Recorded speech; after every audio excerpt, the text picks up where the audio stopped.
And I know that I am joined by Legislative Chair Lynn Johnson from Orleans County in saying that we have found together through this 1 year that we are all in this together.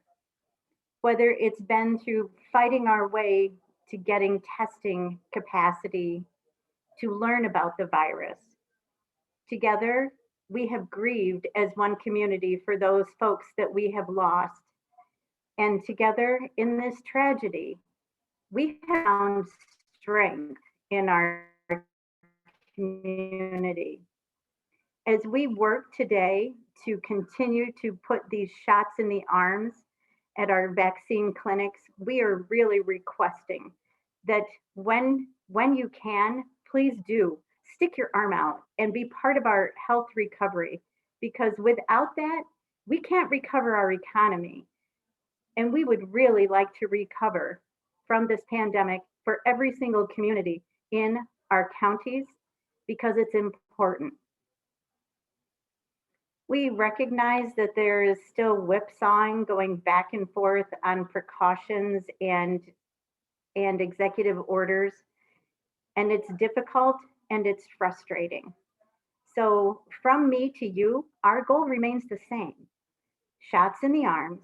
The vaccines are coming, not as fast as we'd like them to at times, but we're going to get there. Today at our vaccine clinic, we're doing over 600 here in Genesee County at GCC. And I will tell you, every single shot matters. Every person who puts their arm out for a vaccine is helping us to recover. Thank you.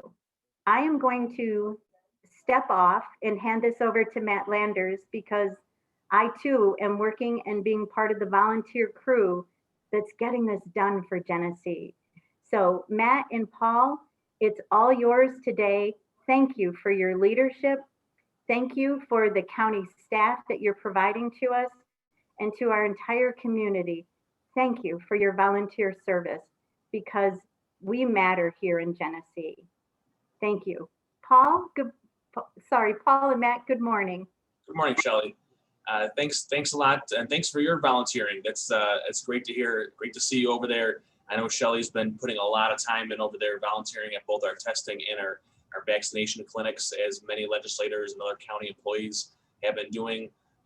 It's great to see. It's one of the silver linings in this whole process is to see so many county employees and community members step up and help out at these clinics and give of their time.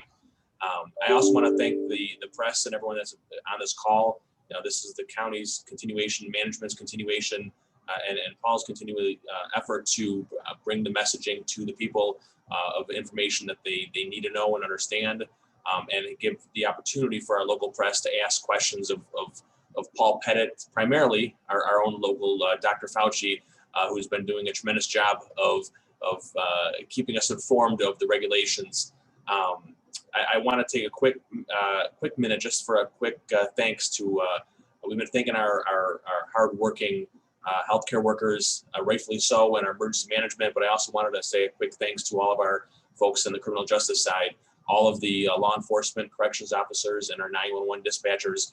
They have been working tirelessly throughout this whole process. They run very important 24/7, 365 operations, and they've been doing this without any issue, and have been keeping everything going smoothly.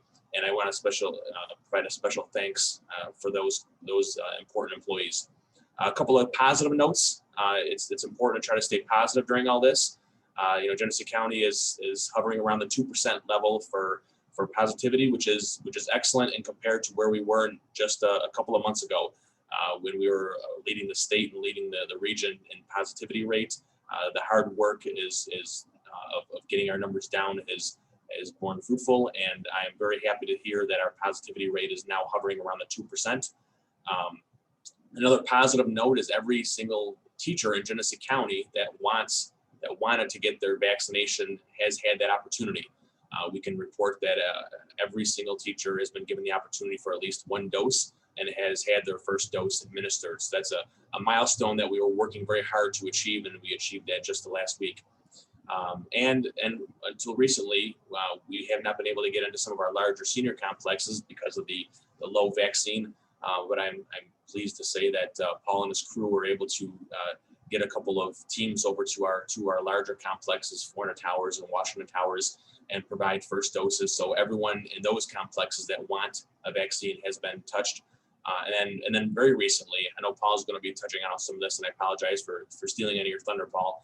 But I know you're starting up with the homebound population, and that was an area that was sorely needed. It's a complex issue. It's a complex, challenging population to address, but I am glad to see that we've been given some special allocations for that, and there is an effort and meeting that need. Not enough for 100%, but I know that there is going to be, for the first time, an effort going out towards those homebound folks. So I'm going to turn this over to Paul to continue on with his best Dr. Fauci impersonation. I keep saying that because he is our own homegrown version, and Legislator Stein just left, and I definitely want to appreciate all her leadership as well. So, Paul, I'm turning it over to you and giving us all the hopefully primarily good news. All right. Thank you, Matt, and thank you, Shelley. It's always a pleasure to follow up with you guys, covering a lot of the thank yous and just setting the stage, right? Setting the table as we launch into some of this information. But I'm going to do it like I usually do and continue that. And I'm always going to continue to shout out to my health department staff and the team at the health department in both counties, right? So we have been going at this for over a year now. And the continued dedication and the long hours, many weekends, overtime, et cetera, addressing this pandemic head on have been really remarkable. The amount of phone calls and conversations and difficult conversations sometimes with all the different cases we've had, the unfortunate passings. It's truly a testament to the dedication they have to the residents of our counties. Our volunteers have put in hundreds and hundreds of volunteer hours at our vaccination clinics, at our testing clinics, and those efforts go forward. Again, it's truly amazing to see everybody working together to meet the needs during this time. So as I mentioned, we just did pass our 1-year anniversary of our first confirmed case in both Genesee and Orleans County this past week that we're in now.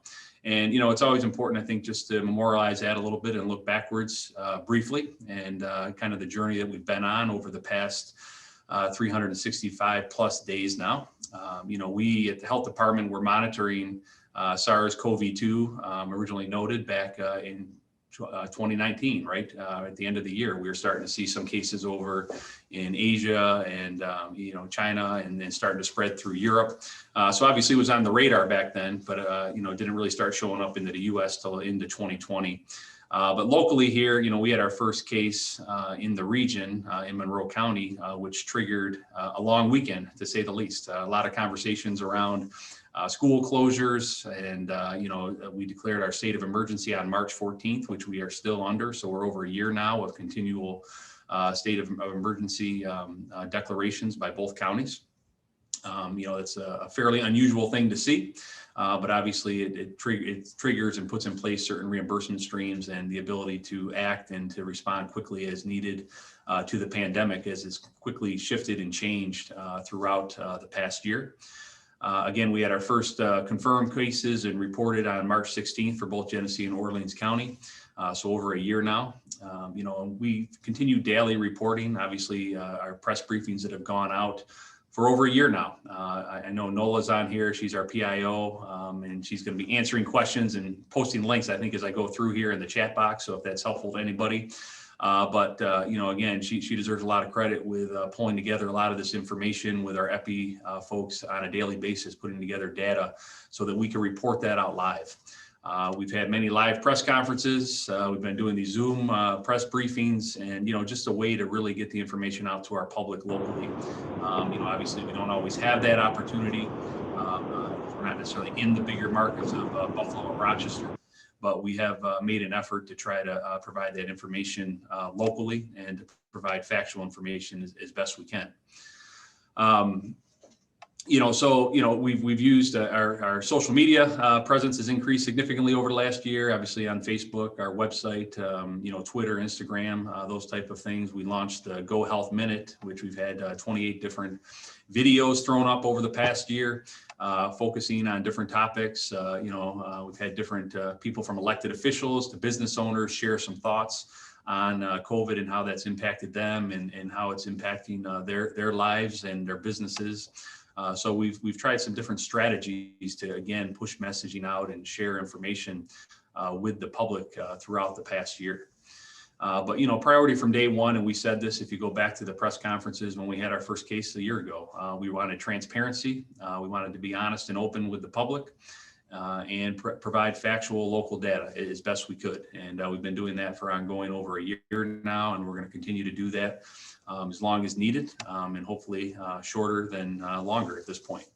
But I do want to just take a quick second kind of to echo Shelley's sentiment and, recognize our communities and the journey that we've been on. It's important to recognize, the unfortunate lives that have been lost along the way and the way our lives have all been changed over the past year. It's been a tough, long year, right? We've seen a lot of frustration, worry, uncertainty, et cetera. But I think overshadowing these negatives, it's very heartening, I think, for me personally, to see the ongoing collaboration, the volunteerism, the resiliency, and ultimately the hope that's been put forth by our counties.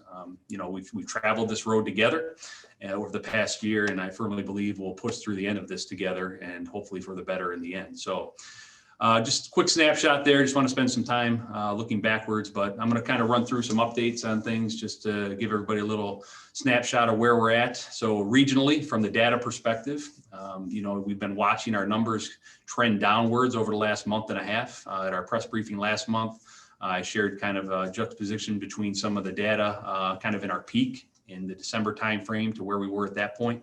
But we've continued to trend down over the last, again, 4 to 6 weeks in the trend direction. It's leveled off a little bit overall for the region, but ultimately we're still averaging about 182 cases per day in the Finger Lakes region. We're at about a 1.64 positivity rate on the 14-day average and a 1.66 on the 7-day. So again, those are normalizing a little bit and have some consistency there. Hospitalizations, which is something we've talked a lot about throughout this pandemic. And fortunately, again, this has really trended in the right direction. You may recall around Christmas time, we were up around 1,000 folks in the hospital in the Finger Lakes region. We're down to 139 as of yesterday and 39 in the ICU. So those numbers, again, continue to look well overall for our region, and we're happy to see that. That's one of been our biggest concerns, again, throughout the pandemic. We're testing around 11,000 folks per day in the Finger Lakes region. And, looking at Genesee County's numbers, as Matt mentioned a little bit, we're hovering around 2.4% on the 14-day and around 2.7 on the 7-day. So again, fluctuation a little bit up and down. Obviously, Monroe County makes up the bulk of our percentage for positivity rates just due to their volume. But ultimately, we've been hovering around that 2% up a tick, again, comparatively speaking, but overall still a downward trend line. Orleans is at 1.8% on the 14-day and 1.7% on the 7-day. So again, reading from our briefing, typically what we put out on a daily basis, 5 days a week, Genesee County is at 4,480 total positive cases. We've had 102,794 negative tests, 59 current under mandatory isolation. So these are active cases that have COVID-19. 3 of our active cases are in the hospital. We've had 120 deaths. This includes community members and also those non-regulated facilities that are monitored and overseen by the State Department of Health or the federal government. 3,940 community members have recovered. So again, we continue to track and push those numbers out. Jumping to Orleans, we are at 2,498 total positives in this past year. 55,109 total negative tests, 42 currently under mandatory isolation or active cases. And just like Genesee, 3 of those 42 are in the hospital. We've had 82 deaths in Orleans County to date and 2,100 on the recovered side. All right, so one thing I want to spend a little bit of time talking about is guidance and guidelines. So this is very, very fluid. Continues to change. This again continues to be a common theme that we've seen going back to last spring when all the shutdowns came along, and then the reopening guidance.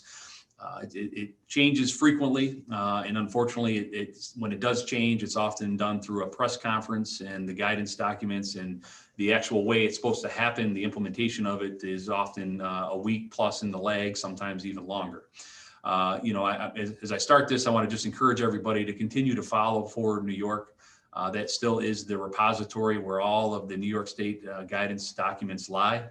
So if you're a business, if you are a part of a club, a sports team, whatever it may be, that is the place that houses all of the approved current guidance.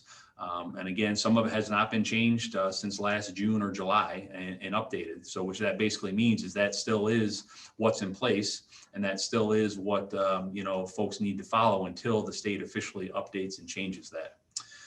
So again, keep in mind that formal guidance often lags behind the announcements of the change. We are starting to get a lot of questions from businesses, organizations, different events that are trying to plan for the summer. I think there's a lot of optimism and hope that there can be some of these events occurring this year that were all shut down and canceled last summer. And, we're hopeful locally that we can get to the point and that the state allows certain level of these events to occur.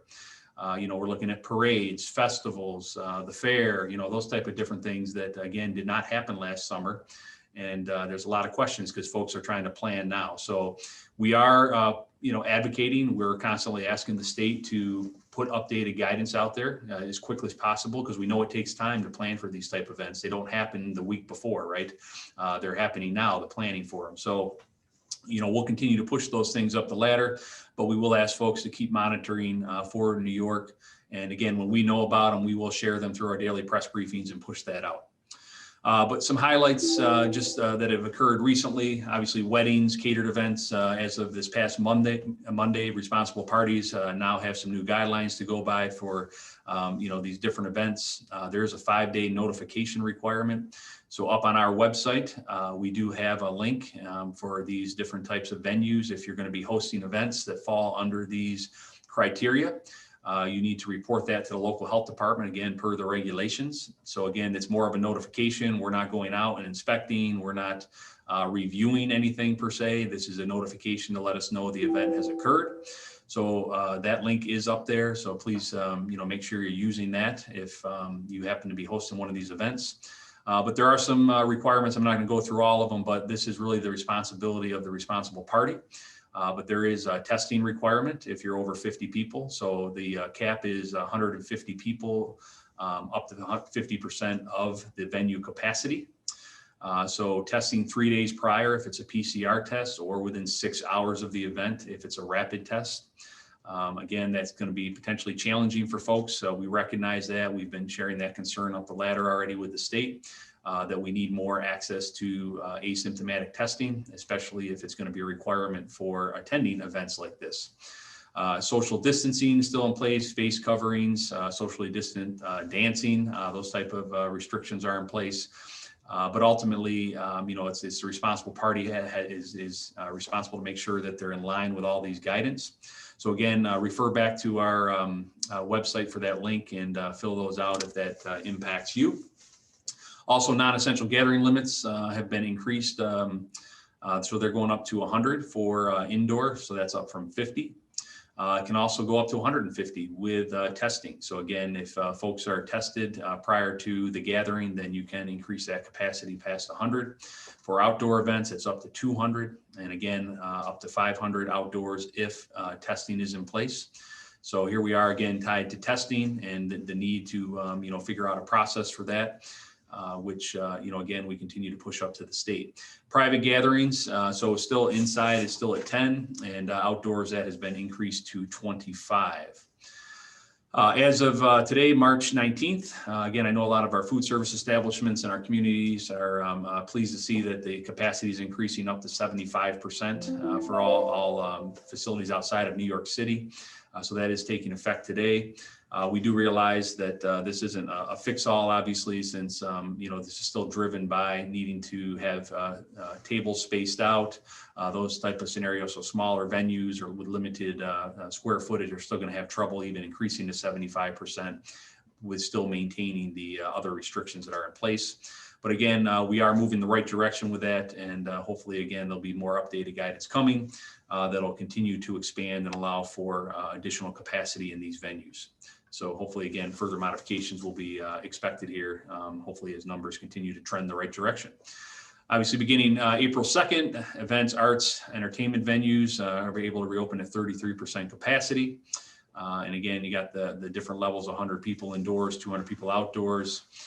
So again, there's a lot of criteria along those lines that I know our venues will be, again, referring to Ford, New York, and monitoring those guidelines. But again, moving the right direction, getting things open back up, even reduced capacity, I think is welcomed by a lot of folks to be able to go out and do some things. And then the other big thing to note, obviously, beginning April 1st, New York State's no longer going to require travel quarantine for domestic travel. International is still going to stay in place, similar to what it is, where you would have to do a test out option 3 days prior to coming back or 4 days once you're back. If you don't do testing, you would still have to quarantine for the 10 days.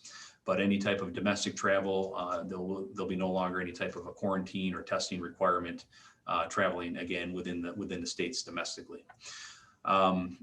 The other thing I just touch on real quick before I move on to testing, schools.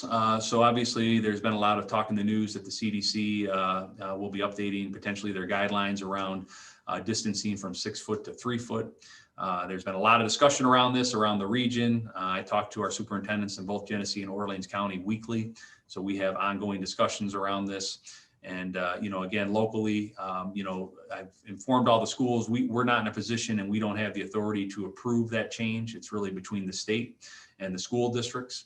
Obviously, we can make recommendations, but ultimately, as the schools desire to move that direction, that's something that they have to, make sure that they're following state guidelines. So the hope is that if the CDC does make that change, if and when that happens, that the state will follow suit locally. And in the Finger Lakes region, the rest of my colleagues, we've talked about it and we are supportive. If the recommendation is to go down to 3 feet, that can occur in Genesee and Orleans County. But again, we're not in a position to bless that necessarily and or approve it. That is a school district decision in line with what the state guidelines are. So ultimately, we'll see if that happens. If the CDC does move that direction, again, we would strongly advocate and push the state to adopt similar guidelines so that our schools have clear and concise direction on what they can and can't do. And there's consistency around the region and the state on this issue. All right, so testing, just real quick on this, testing continues to move forward locally. At one point we were testing over 600 people a week at our clinics back in November and December. That has waned off a little bit at our county-run testing clinic. We closed down the Orleans County one about a month ago, and Genesee will be testing one more week at the emergency management office on March 23rd. That'll be our last test date over there. The following week in Genesee County, we'll be moving operations over to County Building 2 at the local health department. We will have a link up with appointments. It'll be appointment driven only, not drive up. Our hope is to have at least a minimum of 100 appointments per week, and this is asymptomatic rapid testing. In Orleans County, we're actually starting next week. That link is actually up live now. So if folks are looking for rapid testing in Orleans County, again, you would have to make an appointment. It's going to be at the county health department, so the county office complex in Orleans County. And we will do rapid testing there, again, a few days a week, offering hopefully at least 100 appointments per week. So again, as I mentioned, a lot of these guidelines are going to require testing requirements, and we know it's going to be a challenge. And we're calling on the state to increase rapid testing access for our residents. I know the governor announced additional testing facilities around the state. Most of them appeared to me anyways to be in the New York City area. So we need to see more of that in the rural areas. Again, our local ones are still Rochester, Buffalo way. And I'd encourage everybody to follow along with the vaccine or the testing tracker that the state has that does identify all the testing locations where folks can go to find testing. But we do know that's going to be a bit of a challenge as we move forward.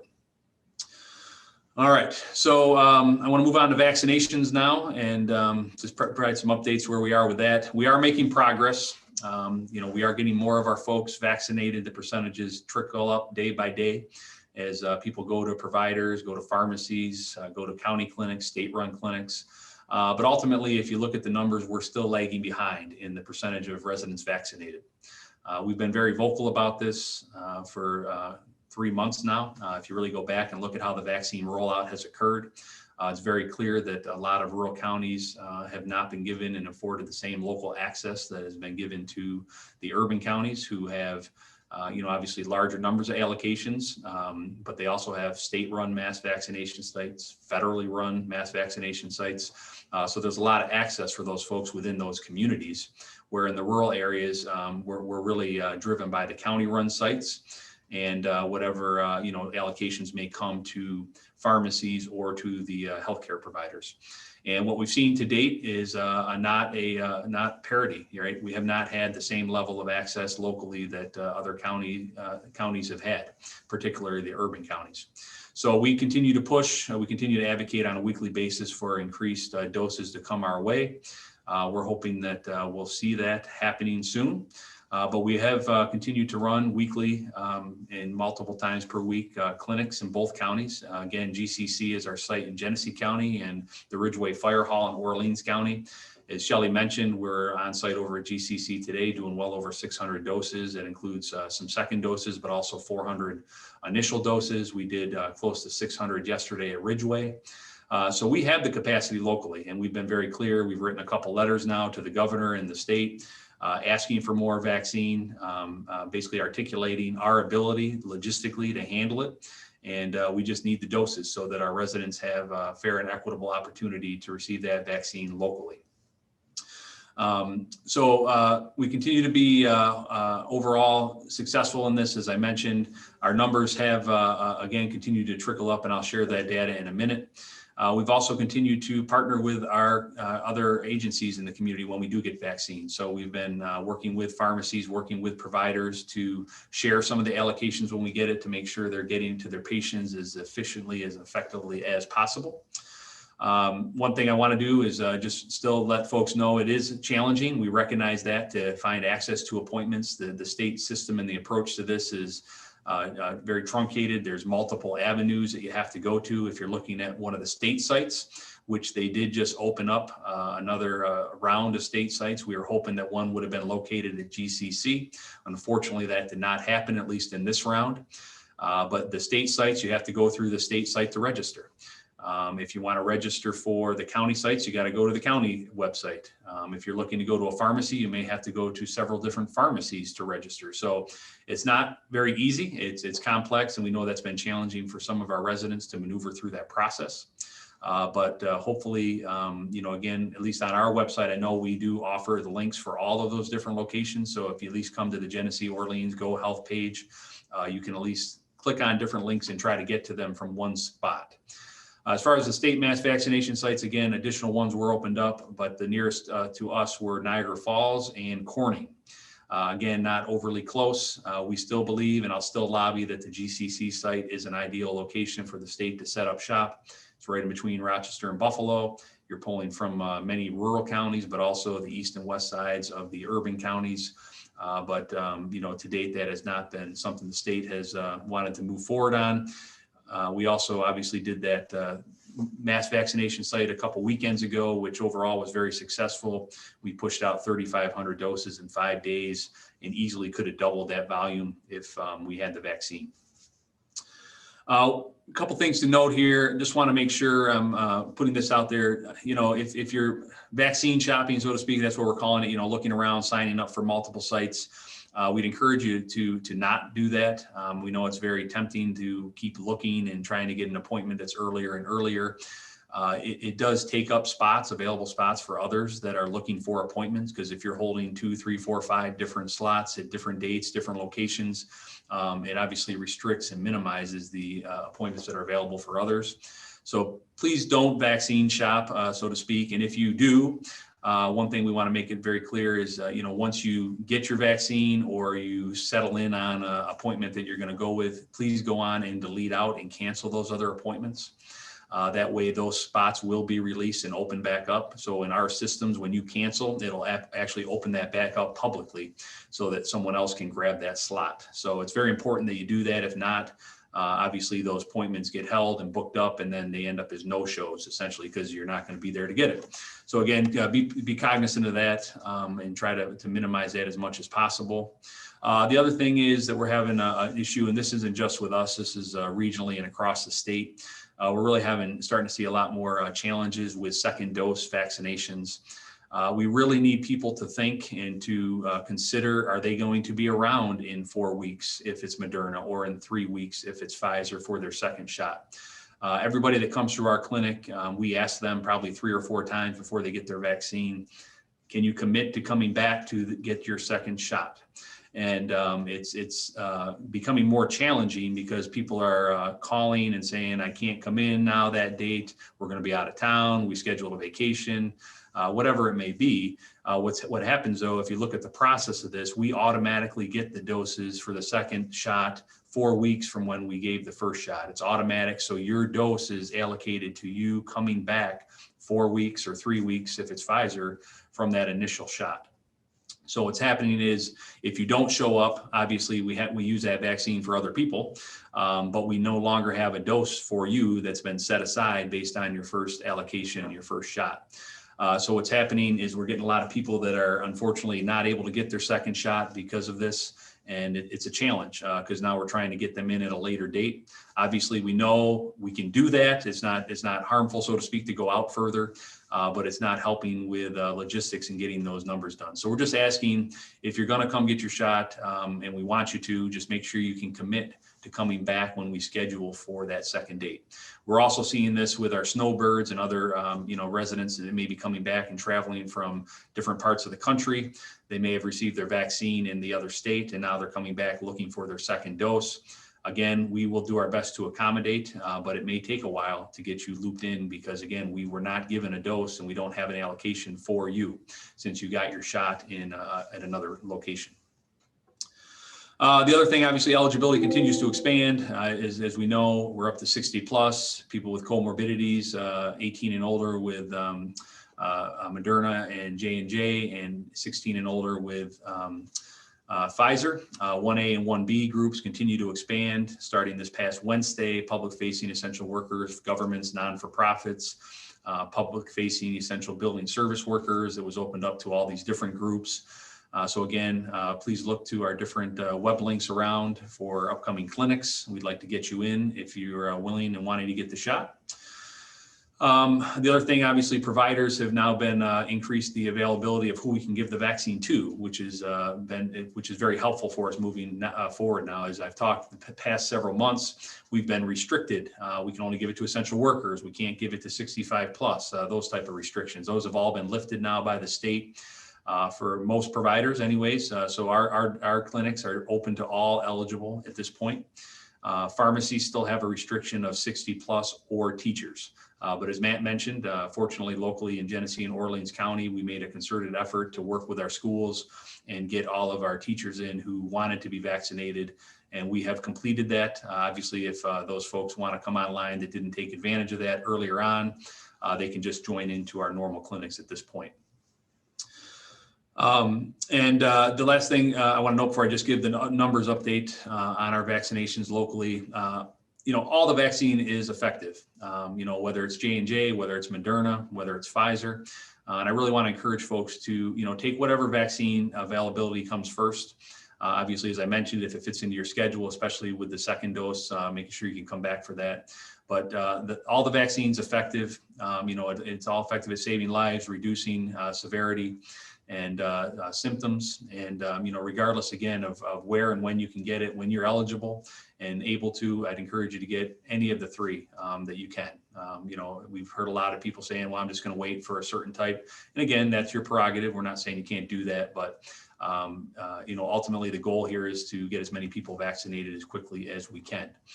Matt mentioned the homebound, so we have been working on this. This has been a conversation for many months, actually, how are we going to, and not just here locally, but around the region, work with this population. There are many logistical challenges when you go door to door, basically, to deliver vaccine. You have time periods you have to wait after the shot. You have to have epi with you when you go. You have to have multiple staff go out. So it's not as easy as it is at these mass vaccination sites. But it is very important to us that we obviously recognize this population and the need for them to be vaccinated.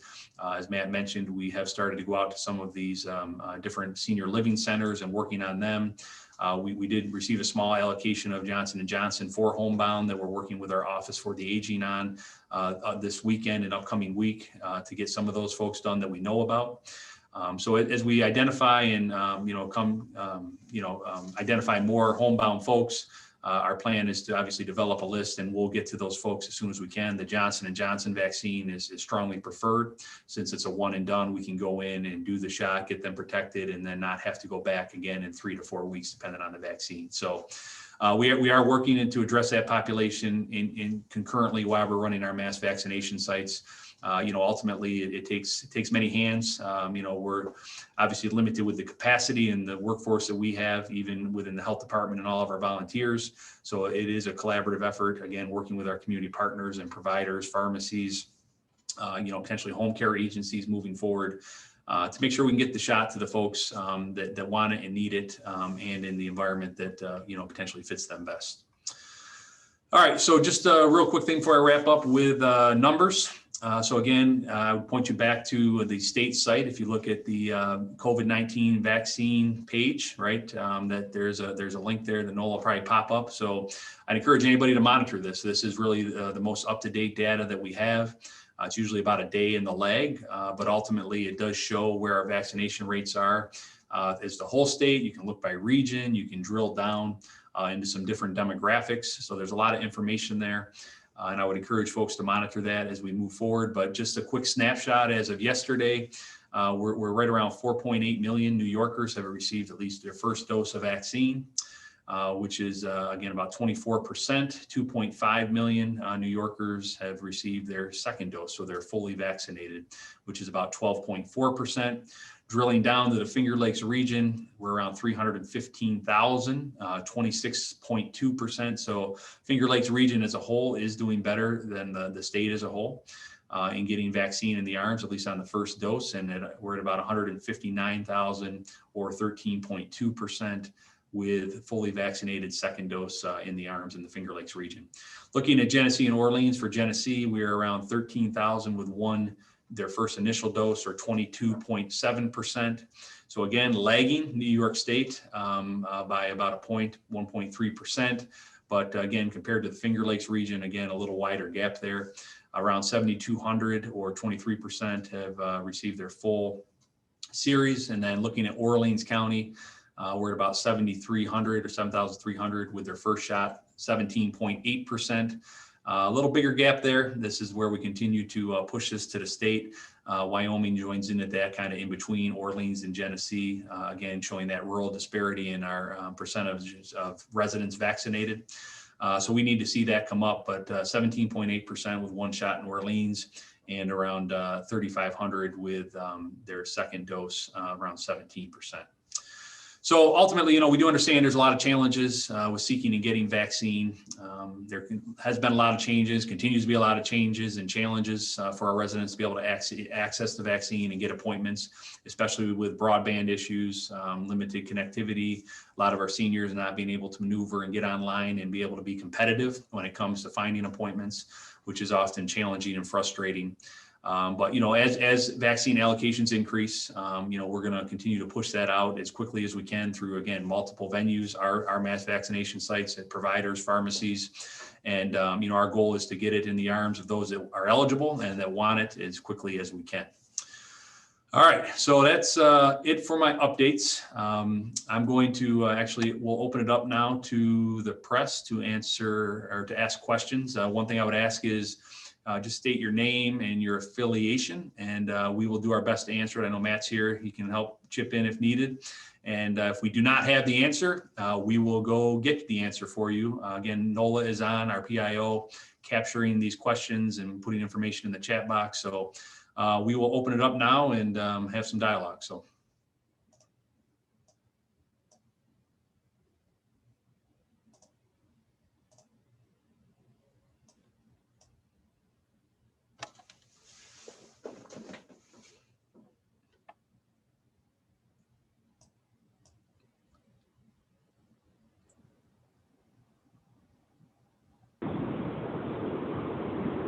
Hey, Paul Howard Owens with the Batavian. Can you hear me?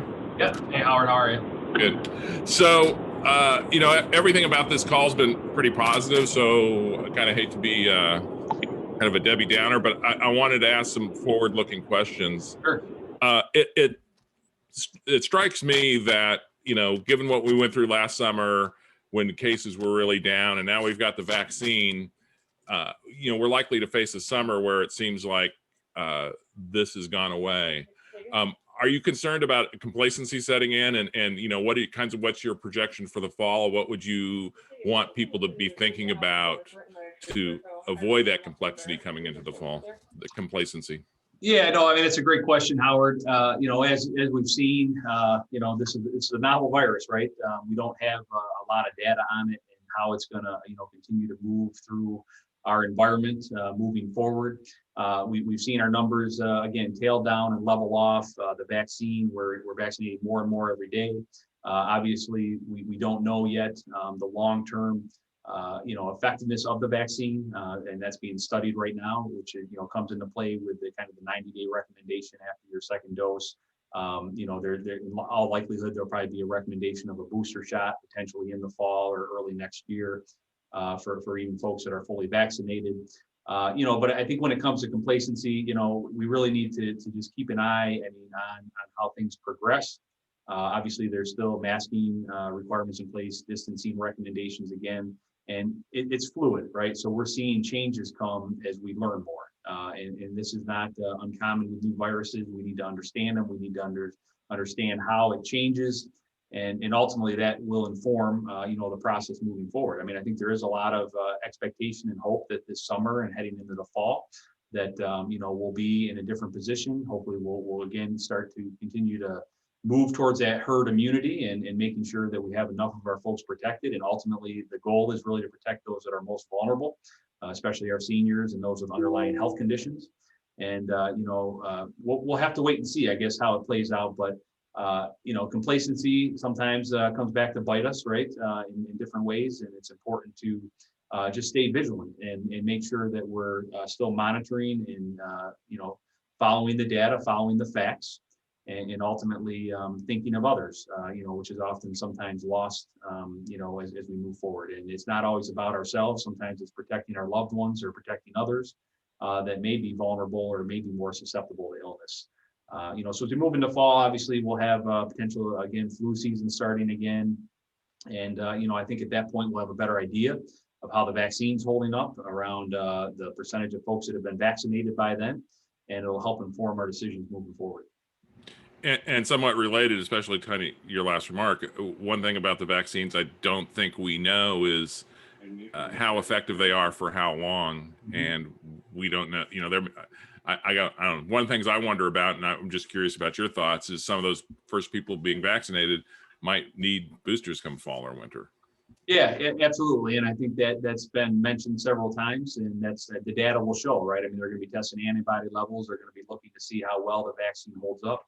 Obviously, there's potential, there's mutations out there, right? We have different strains that are, circulating in the U.S. right now that, are obviously more infectious. They don't appear to be more severe. But as the virus mutates, they're going to have to continually study and monitor to make sure that the vaccine that we have and that we're using is effective. A booster shot in the fall or early next year, would obviously take into account potentially these mutations and other strains. And, again, boost that immunity back up and keep people protected. But again, we have a ways to go. There's a lot of, obviously, research and studying going on, papers coming out, literature on the virus itself and the different responses and obviously controls that are in place and, that'll help inform the decisions moving forward. Great, Paul. Thank you. Have a good weekend. Thanks, you too, Howard. Paul, it's Tom Rivers with the Orleans Hub. Hey, Tom, how are you? Good. I didn't know if you had a magic number that you were aiming for with the vaccine, I guess, percentage, I don't know, 70% or something like that you guys are aiming for? Yeah, I mean, I think again, if you look at herd immunity and where you want to get, I mean, you know, that 60, 70% would be a minimum, right? And that would include people that were already exposed and already had COVID. Ultimately, we want our entire population that's, you know, able and eligible and willing to take the vaccine to receive it. Yeah, I mean, obviously we know there's vaccine hesitancy out there. We're not going to get, you know, 100% to take the vaccine, but the more that we have, obviously, the better chance we can get to that herd immunity level and make sure that, you know, we can minimize the virus spread in our community. And again, it's ultimately about saving lives. It's ultimately about protecting, especially our most vulnerable, as I mentioned, our seniors and underlying health conditions.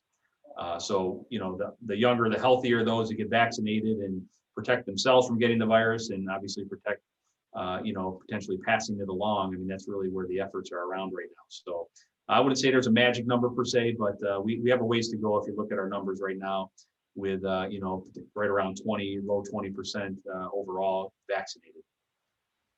You know, if I could just ask too on the 3 feet with the schools, Mhm. just to make sure I understood that. So the school, you would wait for the state guidance or to see if the state follows the CDC. And at that point, each school district would vote themselves, whether Well, they so, would do the 3. yeah, so looking backwards, you got to remember every school submitted a reopening plan last summer. And in that reopening plan was developed around the state guidance that was put out through state DOH and the education department. So they all have plans which incorporated, you know, 6-foot distancing, masking, and over the past 6-7 months now of the school year, plans have been modified. Schools have done a few different things, you know, based on data and science and trying to tweak, you know, get some more students back. But ultimately, the decision to, you know, move down to 3 feet again.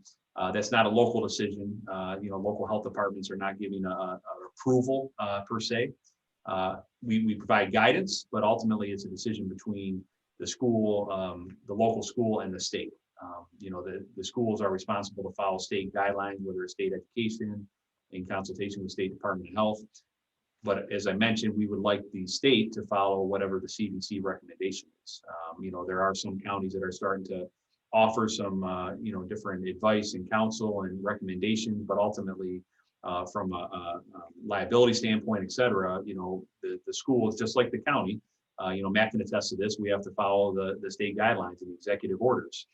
So ultimately, the schools are in the same boat. So we need the state really to align to what the CDC is saying around the distancing from 6 foot to 3 foot. And, you know, if you really look going back, I mean, schools have proven, especially locally, to overall be very, very safe. We've seen very, very little transmission within students at the school setting. We've had a lot of positive students, and most of the exposure, if you look at the epi, has been traced back to out of school activities, from gatherings, from parties, from, you know, kids getting together on the weekend. But from kids sitting, you know, in the classroom day to day, we have not seen any significant amount of spread in those situations. You know, if I could ask you too, we are playing football here, maybe next week. And I don't know if the governor's guidance with the outdoor sporting events, you know, if we're still limited to the 2 people per player, or can you have more at these high school football games? Yeah, so this is a question we get commonly, and you know, the answer is really, you know, if you look at the high-risk sports guidance, which was put out, football falls under the high-risk sports guidance, which is still restricted to 2 spectators per athlete. Now, with that being said, that was put out with the idea of indoor sports, basketball, et cetera, which are just wrapping up now. We have already raised that question several times up to the state and asked them if they're going to be updating and encouraging them to consider updating that, because again, now we're outside. You have stadiums and venues that can obviously hold a lot more than 2 spectators per athlete safely. Well more than 6 feet apart, especially if wearing masks. So we are hopeful that the state will provide some additional guidance around sporting events, you know, football and other ones that may be starting outdoors here. But at the moment, it's still under the New York State high-risk sports guidance, which is still 2 spectators per athlete. Yeah. All right. Thanks, Paul. Yep.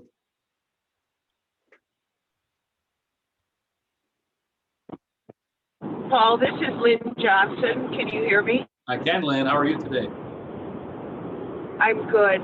I just, in wrapping up this call, I'm chairman of the Orleans County Legislature, and Jack Welch, our identical position of Matt Landers, is our Chief Administrative Officer. And we just wanted to take a moment to thank you for leading the charge for these two counties.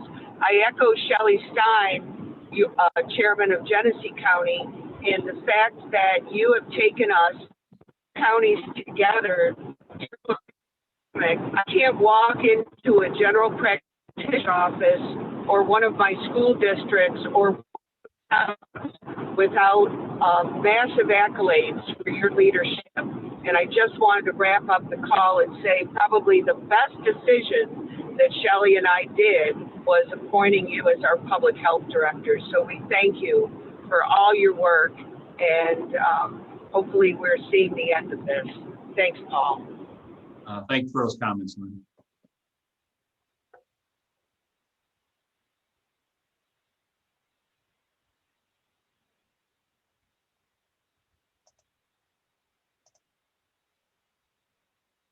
All right, I think that's pretty much it, Paul.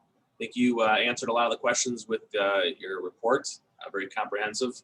Again, I appreciate everyone coming out and reporting on the information that Paul's able to provide. This is a continuing effort of Genesee and Orleans County to make sure that the people around, hear the news right from the source. And Paul, again, we've all said it, but I appreciate all the hard work throughout this process. And we plan on doing this again probably next month and keeping this month format, and hopefully look forward to the day that we don't have to do this kind of stuff anymore. So take care, everyone. Thanks.